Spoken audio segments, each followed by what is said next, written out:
What's up, everyone? So today we have a wine collection set, and this is by Corknust, and it comes with everything you need to open and pour your wine and then reseal it. So let's see how this works and see if it's a good value. All right, so the first thing we want to do is try to remove the foil with this tool here.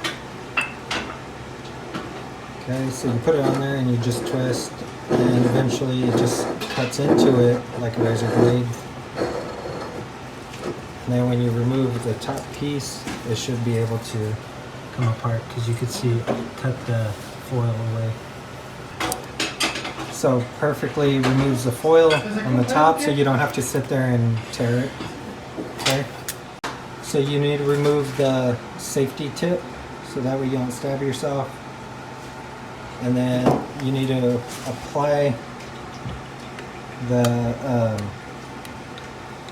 pressure release valve on top. So you put it down on top. Okay, so it gets around the rim. And then once you put that down, you push down on this to lock it in, and then you apply pressure on the shaft. So once you insert the needle, you just keep pumping, and then the cork eventually lifts up and pops out, so that way you don't get any cork that rips.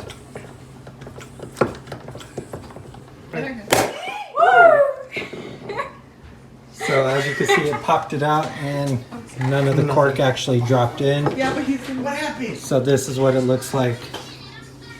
And then you just pop your cork off and save it. Not to reinsert into there, but to keep it as a souvenir.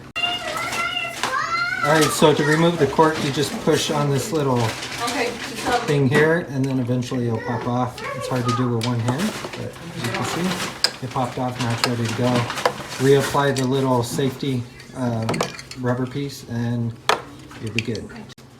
Alright, so you use the pour, you plug it, and once you plug it, now you can pour into it. And as you can see, it's really fancy, and it shows it pouring smoothly. Okay, and then for the plug to store it, you see the arrow there, you could set your date, so that way you know how old your wine is, and you could keep it on rotation without you losing track. Okay. Alright, so what you need to do is use the vacuum seal, and you need to put this end facing down, like so, and then you need to pump this 15 times holding vacuum. So count 15 times up and down, and then it will draw a vacuum. It's preferred that your bottle's about halfway down, so you have enough volume here to actually pull a nice vacuum for the weight of the liquid that's currently in the bottle. After you pump it 15 times, to release the pressure, you just pull over to the side and it releases it, and then this pops right off and you got fresh wine. Okay? So that's going to complete today's video on the wine set, cork puller, and resealer. If you like this video, give it a thumbs up. It's greatly appreciated. If you want to see content like this and other content I'll be posting in the near future, consider subscribing. Until next time, I'll see y'all in the next one. Thanks for watching.